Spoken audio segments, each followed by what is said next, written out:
Hello दोस्तों, कैसे हो आप सब। आशा करता हूँ बहुत ही बढ़िया होंगे और आपकी तैयारी बहुत ही अच्छी चल रही होगी।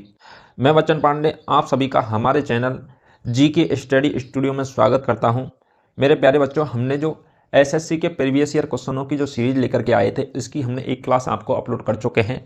यह सेकंड क्लास रहने वाली है, जिसके अंतर्गत हमने टॉप 25 क्वेश्चन 25 क्वेश्चनों को डिस्कस कर चुके हैं पहले, और आज की हम क्लास में टॉप 25 क्वेश्चनों को आज डिस्कस करेंगे।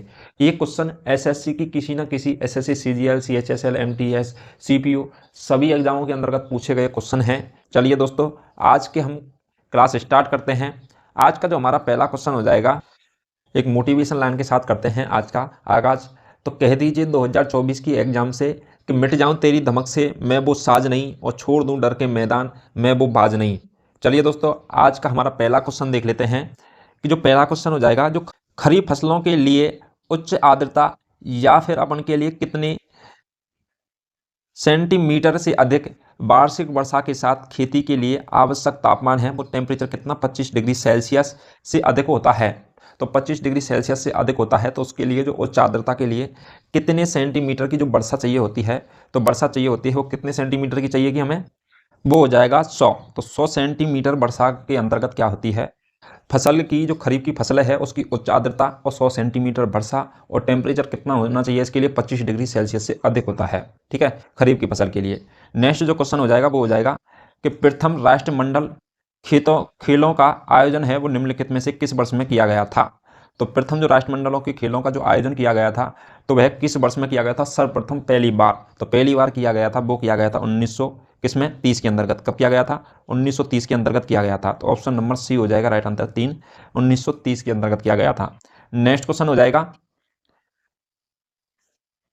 कि जो पी ब्लॉक के तत्वों के बारे में दिए गए जो कथन हैं, जो गलत और सही की पहचान कीजिए। जो पी ब्लॉक के अंतर्गत जो तत्व दिए गए हैं उनके बारे में। तो पहला कथन देख लेते हैं कि जो पहला कथन है उसमें पी ब्लॉक के तत्वों में अंतिम इलेक्ट्रॉन जो बाह्यतम पी कक्ष में प्रवेश करता है। क्या करता है, तो पी तत्व के जो ब्लॉक के जो तत्व हैं वो क्या करते हैं, अंतिम इलेक्ट्रॉन जो बाह्यतम पी है, अंतिम इलेक्ट्रॉन होता है वो क्या करता है, पी पक्ष के कक्ष के में प्रवेश करता है। पहला तो हो जाएगा ये। दूसरा है धातु और उपधातु केवल आवर्त सारणी के पी ब्लॉक में ही मौजूद होती हैं। तो धातु और उपधातु होती हैं वो कहाँ होती हैं, आवर्त सारणी के केवल पी ब्लॉक में ही मौजूद होती हैं। तो अपन का जो पहला कथन है यह भी क्या है, सही हो जाएगा, और दूसरा कथन भी क्या हो जाएगा, सही हो जाएगा।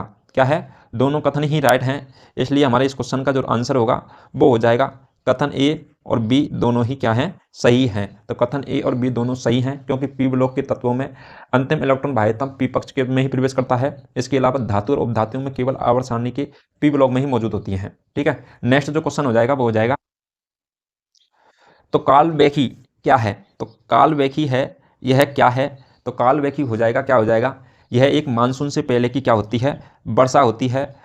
तड़ित झंझावत क्या होती है, मानसून से पहले की जो तड़ित झंझावत होती है, वर्षा होती है। क्या होता है, जब वर्षा होने वाली होती है तो उससे पहले क्या तेज हवाएं चलती हैं, उसके घनघोर बादल छाते हैं, तो उसे बोलते हैं क्या, तड़ित झंझावत। तो मानसून से पहले की क्या होती है, हल्की फुल्की वर्षा, तड़ित झंझावत, आंधी वाला मौसम रहता है। इसे बोलते हैं काल बैसाखी। क्या होती है, काल बैसाखी बोलते हैं इसको।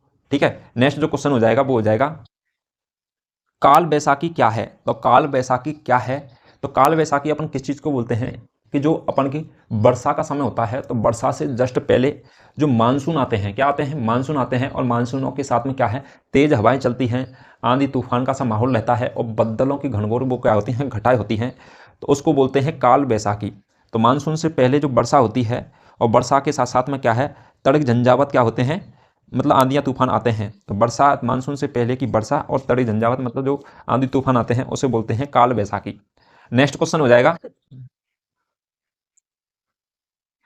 राष्ट्रीय महिला आयोग है तो उसकी जो स्थापना है निम्नलिखित में से किस अधिनियम के तहत की गई है। तो राष्ट्रीय महिला आयोग की स्थापना है वो, उसका जो अधिनियम है वो कौन सा है, तो उसका अधिनियम हो जाएगा वो हो जाएगा 1990 के अंतर्गत एक अधिनियम आया था, राष्ट्रीय महिला आयोग अधिनियम 1990। तो राष्ट्रीय महिला आयोग अधिनियम 1990 के तहत में क्या की गई है, राष्ट्रीय महिला आयोग की स्थापना की गई थी। नेक्स्ट जो क्वेश्चन हो जाएगा वो हो जाएगा कि जो समुद्र के समय जो उथले हिस्से, तो समुद्र के जो सबसे उथले हिस्से हैं, उथले हिस्से का मतलब होता है उभरा हुआ हिस्सा। ठीक है, उठा हुआ हिस्से हैं, वो महाद्वीपीय सेब की औसतम ढाल, तो महाद्वीपीय सेब की औसतम ढाल से क्या होते हैं, तो क्या होते हैं वो, तो वो होते हैं 1 डिग्री या उससे कम होते हैं। क्या होते हैं? 1 डिग्री या फिर उससे कम होते हैं। क्या होते हैं? समुद्र की सबसे उथले हिस्से होते हैं वो महाद्वीपीय सेब की औसतम जो ढाल होती है, एवरेज जो ढाल होती है उसकी, उससे 1 डिग्री या उससे कम क्या होते हैं, उभरे होते हैं या उथले हुए होते हैं। नेक्स्ट जो क्वेश्चन हो जाएगा वो हो जाएगा कि जो 12वीं शताब्दी के अंतर्गत भारतीय राजा कौन हुए थे, तो वो हुए थे पृथ्वीराज चौहान। कौन हुए थे? पृथ्वीराज चौहान हुए हैं, जो कि राजस्थान के अंतर्गत से थे, राजपूत थे। तो उनके जीवन पर लिखी जो महाकाव्य है, तो उनके जीवन पर एक महाकाव्य लिखा था पृथ्वीराज रासो। तो पृथ्वीराज रासो लिखा गया था, वह किसकी रचना है और किसके द्वारा यह रचित ग्रंथ है?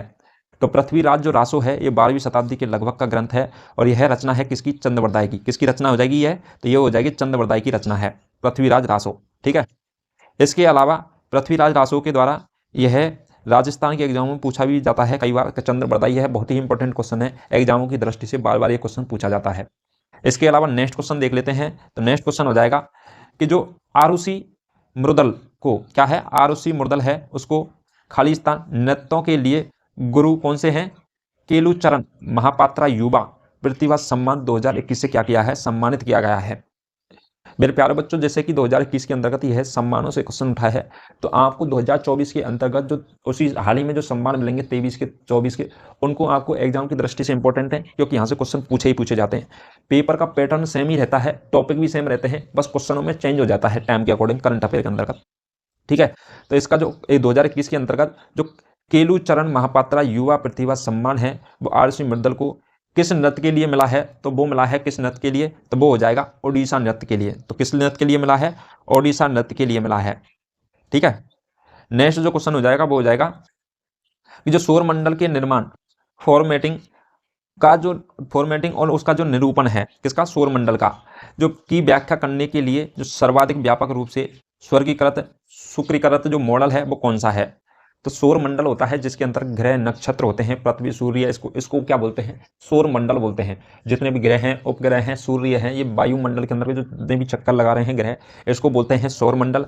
और सौरमंडल का जो निर्माण है और उसका जो निरूपण है, उसकी व्याख्या करने के लिए, जो उसका एक्सप्लेनेशन करने के लिए सर्वाधिक व्यापक रूप से जो स्वीकृत मॉडल है, तो एक मॉडल दिए हैं काफ़ी लोगों के द्वारा। तो सर्वाधिक जो अलग अलग व्यक्तियों ने अलग अलग मॉडल दिए, अपने अपने अलग अलग मत रखें, लेकिन उनमें से एक सर्वमान्य जो मत था, व्यापक जो मत था, जो सबको स्वीकृत था, वह कौन सा था? तो वो किसका हो जाएगा? तो वो हो जाएगा किसका? दूसरा हो जाएगा निहारिका परिकल्पना का। किसका हो जाएगा? निहारिका जो परिकल्पना है, इसका जो मॉडल था सौरमंडल के बारे में, वो सर्वमान्य और स्वीकृत मॉडल था। नेक्स्ट क्वेश्चन हो जाएगा वो हो जाएगा निम्नलिखित में से कौन सा कथन है जो भारत में मूल कर्तव्यों से संबंधित नहीं है? तो किससे पूछा गया है? संविधान के अंतर्गत कौन से मूल कर्तव्यों से क्या नहीं है? संबंधित नहीं है। तो यह पूछा गया है। तो एक एक पॉइंट को डिस्कस करते हैं, कौन सा है कौन सा नहीं है। तो अपन को जो पहला दे रखा है, तो पहला हो जाएगा वो हो जाएगा इन्हें वैज्ञानिक सोच, क्या है? इन्हें वैज्ञानिक सोच और मानवतावादी और अन्वेषण और सुधार की भावना का विकास करने के लिए बनाया गया है। इसको संविधान के मूल कर्तव्यों को। ठीक है। सेकंड पॉइंट देख लेते हैं, वे हमारी मिश्रित संस्कृति का समृद्ध विरासत को महत्व देने और संरक्षित करने के लिए बनाए गए हैं। ये भी देख लेते हैं, दूसरा पॉइंट हो गया। इसके अलावा जो तीसरा पॉइंट देख लेते हैं, तो ये दोनों पॉइंट सही थे। इसके अलावा अपन जो तीसरा पॉइंट देख लेते हैं, इन्हें न्यायोचित प्रकृति को बनाया गया है। तो न्यायोचित प्रकृति का बनाया गया है। तो यह कुछ जो ऑप्शन हो जाएगा यह गलत है। क्या हो जाएगा?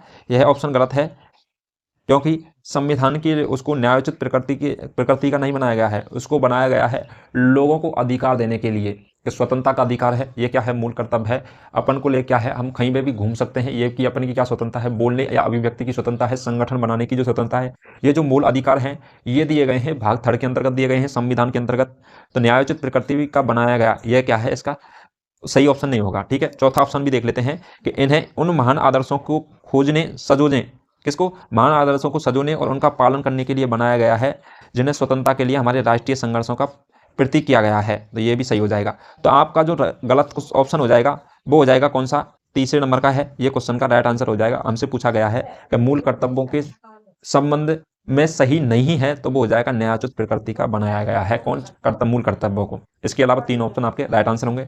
नेक्स्ट जो क्वेश्चन हो जाएगा, जो मेथिल और एथिल, क्या है? मेथिल, एथिल और कीटोन है, इनको किस नाम से जाना जाता है? तो मेथिल, एथिल और कीटोन है, इनको किस नाम से जाना जाता है? इनको जाना जाता है ब्यूटेनॉन। किस नाम से जाना जाता है?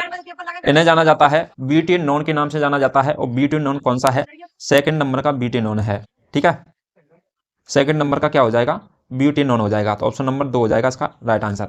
नेक्स्ट जो क्वेश्चन हो जाएगा वो हो जाएगा निम्नलिखित में से कौन सा घुड़सवारी प्रतियोगिता नहीं है? तो घुड़सवारी जो प्रतियोगिता है वह नहीं है निम्नलिखित में से कौन सी? तो वो हो जाएगी कौन सी नहीं है घुड़सवारी प्रतियोगिता? तो वो हो जाएगी कौन सी? स्प्रिटिंग। तो सो जंपिंग है, यह घुड़सवारी प्रतियोगिता हो जाएगी। और वोटिंग है, ये भी घुड़सवारी प्रतियोगिता है। और एक होती है ड्रेसेज, तो ये भी क्या होती है? घुड़सवारी प्रतियोगिता है। लेकिन जो स्प्रिटिंग है यह क्या है? घुड़सवारी प्रतियोगिता नहीं है। नेक्स्ट क्वेश्चन हो जाएगा, अपन क्वेश्चन का राइट आंसर हो जाएगा स्प्रिटिंग। क्या हो जाएगा? स्प्रिटिंग हो जाएगा। नेक्स्ट जो क्वेश्चन हो जाएगा हमारा वो हो जाएगा किशोर सरदार पटेल और किसके द्वारा, क्या है? सरदार पटेल जी हुए हैं, इनको क्या कहा जाता है? सरदार पटेल को, तो सरदार पटेल को कहा जाता है लोहा पुरुष कहा जाता है। ठीक है, राजस्थान की एकीकरण में सरदार पटेल का भी बहुत योगदान रहा है। तो सरदार पटेल और किसने खेड़ा में गांधी जी के गांव के दौरे की व्यवस्था के लिए किसानों को सरकार के खिलाफ मजबूती से खड़ा होने के लिए प्रोत्साहित करके गांधी जी की सहायता की थी? तो किसने? सरदार पटेल। और कौन थे जिसके द्वारा जो खेड़े में जो गांधी जी के गांव के दौरे की जो व्यवस्था है और किसानों को सरकार के खिलाफ, तो किसानों को सरकार के खिलाफ लड़ने के लिए जो अंग्रेजी सरकार थी उससे लड़ने के लिए प्रोत्साहित करने का जो कार्य किया था गांधी जी के साथ साथ में किसने? तो एक थे सरदार वल्लभ भाई पटेल थे। इसके अलावा दूसरे थे तो वो हो जाएंगे इंदुलाल याग्निक। क्या हो जाएंगे? इंदुलाल याग्निक हैं, वो भी थे। तो सरदार पटेल और इंदुलाल याग्निक के द्वारा क्या किया गया था? प्रोत्साहित किया गया था किनको? किसानों को। किसके खिलाफ? गवर्नमेंट के खिलाफ में। नेक्स्ट जो क्वेश्चन हो जाएगा वो हो जाएगा पौधे में रंध्रों की स्थिति की पहचान कीजिए। तो पौधे के अंदर का जो रंध्र होते हैं उनकी जो स्थिति की पौधों के अंदर का जो रंध्रों की पहचान है वो की जाती है पत्तों की सतह पर। क्योंकि जो पौधे होते हैं वो ऑक्सीजन लेते हैं अपना, या फिर अपन जो कार्बन डाइऑक्साइड लेते हैं भोजन के समय पे, तो वह कौन सी जगह से उनके जो श्वसन रंध्र होते हैं वहां से वो ऑक्सीजन ग्रहण करते हैं या फिर कार्बन डाइऑक्साइड छोड़ते हैं, ग्रहण करते हैं? तो वो करते हैं पौधे पत्ते की सहायता से। किसकी सहायता से करते हैं? पत्ते की सहायता से करते हैं। और उसी की सहायता से प्रकाश संश्लेषण की क्रिया करके अपना भोजन प्राप्त करते हैं। क्या करते हैं? प्रकाश संश्लेषण की क्रिया के द्वारा अपना भोजन प्राप्त करते हैं। नेक्स्ट जो क्वेश्चन हो जाएगा वो हो जाएगा राजकोषीय क्षेत्रों में सरकार की जो प्राथमिकता है, राजकोषीय जो क्षेत्रों में सरकार की जो प्राथमिकताओं और उनसे संबंधित जो नीतियां हैं एवं उनके विचलनों का उल्लेख है वो बजट दस्तावेजों के किस भाग में किया जाता है? तो क्या किया जाता है? राजकोषीय क्षेत्रों की जो सरकार की जो प्राथमिकता है और उनसे संबंधित नीतियां विचलनों का उल्लेख है जो किस बजट के दस्तावेजों के अंतर्गत किया जाता है? तो वो किया जाता, तो वो हो जाएगा राजकोषीय नीति कार्य योजना वितरणों के किसके अंतर्गत किया जाएगा? राजकोषीय नीति कार्य योजना वितरणों के अंतर्गत किया जाएगा। नेक्स्ट क्वेश्चन हो जाएगा कि जो निम्नलिखित में से किस शैवाल को केप, किस नाम से? केल्प जो नाम है से भी जाना जाता है? तो यह है गहरे समुद्र में पाया जाता है शैवाल जिसे बोलते हैं केल्प। तो केल्प को किस नाम से जाना जाता है? तो वो जाना जाता है किस नाम से? तो वो हो जाएगा लेमिनारिया। किस नाम से? लेमिनारिया के नाम से भी जाना जाता है किसको? शैवाल के केप को। ठीक है, नेक्स्ट जो क्वेश्चन हो जाएगा वो हो जाएगा प्रसिद्ध संगीतकार हुए हैं कौन से? तानसेन। तो तानसेन जो प्रसिद्ध संगीतकार थे ये प्रायः किस शासक के दरबार में गाते थे? तो तानसेन के बारे में कहा जाता है कि जब ये गाते थे तो दीपक हैं जो अपने आप जल उठते थे और वर्षा होने लगती थी तानसेन के बारे में। तो ये जो तानसेन है यह किस शासक के दरबार में गाते थे? तो आपने नाम सुना होगा अकबर, और अकबर के अंतर्गत क्या था? नौरत्न थे। क्या थे? अकबर के दरबार में नौरत्न थे, उनमें से एक रत्न कौन से थे? तानसेन थे। ये क्या थे? संगीत का कार्य करते थे तानसेन। तो राइट आंसर हो जाएगा अकबर। ठीक है, नेक्स्ट जो क्वेश्चन हो जाएगा वो हो जाएगा निम्नलिखित में से किसे आपातकाल के दौरान असाधारण क्या है शक्तियां जो क्या है प्रदान की गई हैं?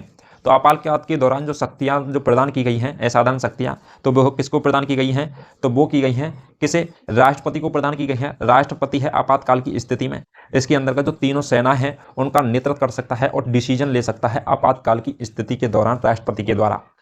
ना कोई लोकसभा के अंतर्गत सूचना देगा ना राज्यसभा के अंतर्गत सूचना देगा, बिना सूचना के यह है आपातकाल की स्थिति के दौरान इन सेनाओं का यूज कर सकता है और डिसीजन ले सकता है।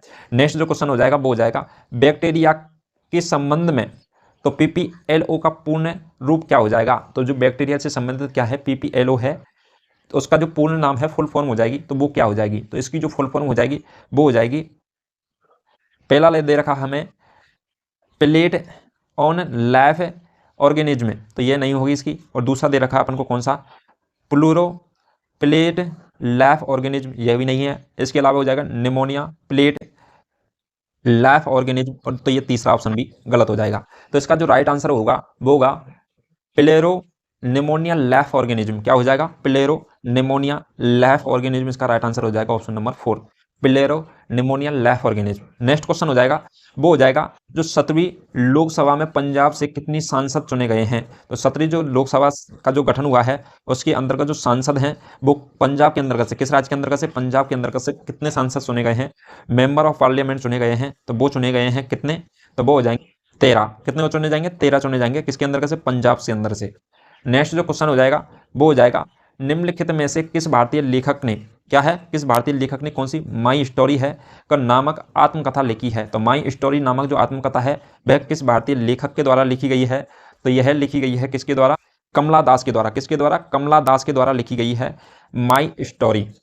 नेक्स्ट जो क्वेश्चन हो जाएगा वो हो जाएगा है निम्नलिखित में से किसे आर्थिक विकास की एक अच्छी संकेतक माना जाता है। तो आर्थिक विकास का एक अच्छा संकेतक माना जाता है, तो वह किसे माना जाता है? तो जनसंख्या वृद्धि को नहीं माना जाता है। इसके अलावा जो नेक्स्ट ऑप्शन देख, तो इस क्वेश्चन का जो राइट आंसर हो जाएगा सेकंड ऑप्शन हो जाएगा सकल घरेलू उत्पाद। क्या हो जाएगा? सकल घरेलू उत्पाद हो जाएगा, जिसे बोलते हैं ग्रॉस डोमेस्टिक प्रोडक्ट बोलते हैं। तो सकल घरेलू उत्पाद में जो स्थिर क्या होती है, वृद्धि होती रहती है लगातार, जिसे बोलते हैं जीडीपी। जिस देश की जीडीपी में लगातार वृद्धि होती है या फिर बढ़ी रहती है तो उस अच्छी रहती है। जितनी अच्छी जीडीपी होगी उतनी अच्छी क्या होगा? विकसित देशों की कंट्री में माना जाएगा देश। ठीक है, तो हमारी जीडीपी क्या बढ़ रही है, तो हमारा देश है जो भारत वो क्या है? विकासशील देशों की स्थिति में आता है, ना कि विकसित देशों की स्थिति में। ठीक है, अभी समय लगेगा। तो नेक्स्ट जो क्वेश्चन हो जाएगा वो हो जाएगा वॉलीबॉल खेल में प्रत्येक टीम में कितने खिलाड़ी होते हैं। तो वॉलीबॉल की जो टीम होती है इसके अंतर्गत जो खिलाड़ियों की संख्या होती है प्रत्येक टीम में, तो वो टीम में कितने खिलाड़ियों की आवश्यकता होती है? तो वो हो जाएगी कितने खिलाड़ी? 6 खिलाड़ियों की। वॉलीबॉल की प्रत्येक टीम के अंतर्गत कितने खिलाड़ी होते हैं? तो वो हो जाएंगे 6 खिलाड़ी होते हैं। इसके अलावा नेक्स्ट जो क्वेश्चन हो जाएगा वो हो जाएगा ज्योतिराव गोविंदराव फूले ने 1873 ईस्वी के अंतर्गत, क्या है, ज्योतिराव गोविंदराव फूले ने 1873 ईस्वी में मूर्ति पूजा जाति व्यवस्था के खिलाफ लड़ने के लिए निम्नलिखित में से किसकी स्थापना की है। तो ज्योतिराव फूले के द्वारा जो आंदोलन किए गए थे वो किसके लिए किए गए थे, किस चीज़ की प्रति वो लड़े गए थे? तो उन्होंने सत्यशोधक समाज की क्या की गई थी? स्थापना की गई थी। किसके लिए? जातिवाद के खिलाफ लड़ने के लिए, मूर्ति पूजा के लड़ने के लिए। कौन सी समाज की स्थापना की गई थी? तो वो की गई थी सत्यशोधक समाज की स्थापना। किसकी? सत्यशोधक समाज की स्थापना की गई थी। इसके अलावा जो नेक्स्ट क्वेश्चन हो जाएगा आज की क्लास का जो लास्ट क्वेश्चन होगा वो हो जाएगा 2020 के अंतर्गत, क्या है, जो ये प्रीवियस ईयर क्वेश्चन है, तो आपको 2022 के अंतर्गत और जितने भी 23 और 24 के अंतर्गत जो ओलंपिक खेल होंगे उनके बारे में आपको डिटेल से पढ़ करके जाना है। आपको इन क्वेश्चनों से ये आइडिया लग रहा होगा कि करंट अफेयर के किस टॉपिक से किस प्रकार के क्वेश्चन उठते हैं। ठीक है, तो ये हो जाएगा आपका कौन सा हो जाएगा कि जो 2020 में ओलंपिक खेलों में सुपर हैवीवेट बॉक्सिंग प्रतिस्पर्धा में भाग लेने वाली जो भारत की प्रथम भारतीय कौन बनी थी? तो वह किसमें? हैवी वेट बॉक्सिंग प्रतिस्पर्धा में भाग लेने वाली ओलंपियाड के अंदर से यह क्वेश्चन है। तो वह कौन बनी थी? तो वो बनी है कौन? सतीश कुमार। कौन बने हैं? एथलीट कौन बने हैं वो? तो वो बने हैं सतीश कुमार बने हैं। चलिए दोस्तों, अभी हमने टॉप कम से कम 25 क्वेश्चनों के बारे में डिस्कस कर चुके हैं। तो मेरे प्यारे बच्चों, आपने पहला क्लास देखा होगा, उसके अंदर का प्रीवियस क्वेश्चन थे, और सेकंड क्लास हम आज अपलोड कर चुके हैं ये वाली। तो ये भी क्या है, आपके एग्जाम की दृष्टि से बहुत ही महत्वपूर्ण थी। इसके अलावा हम इसी सीरीज को पर डे लेकर के आएंगे, जिसके अंतर्गत हम 25 पर डे आपकी कैपेसिटी के अनुसार याद करने के जो सरल हो सके उसके हिसाब से हम क्वेश्चनों को आपको प्रोवाइड कराएंगे। चलिए दोस्तों, आज के लिए इतना ही। अब मिलते हैं नेक्स्ट क्लास में नेक्स्ट टॉप क्वेश्चनों के साथ में। तब तक के लिए जिन बच्चों ने हमारे पुराने वीडियो नहीं देखे हैं, चैनल पर जाकर देख लिए, अलग से प्लेलिस्ट बनी हुई है, आपको ढूंढने की तकलीफ भी नहीं होगी। इसके अलावा जो करंट हमारे चैनल पर टॉपिक वाइज करंट अफेयर पड़ी हुई है 2023 की, जो कि आपकी एग्जामों की दृष्टि से बहुत ही महत्वपूर्ण है, उसको जरूर जाके देखिए। और जिन बच्चों ने हमारे चैनल को अभी तक सब्सक्राइब नहीं किया है तो सब्सक्राइब कीजिए और वीडियो को ज़्यादा से ज़्यादा शेयर कीजिए, ताकि आप जैसे भाइयों की क्या है मदद हो सके। चलिए दोस्तों, आज के लिए इतना ही। Thank you so much.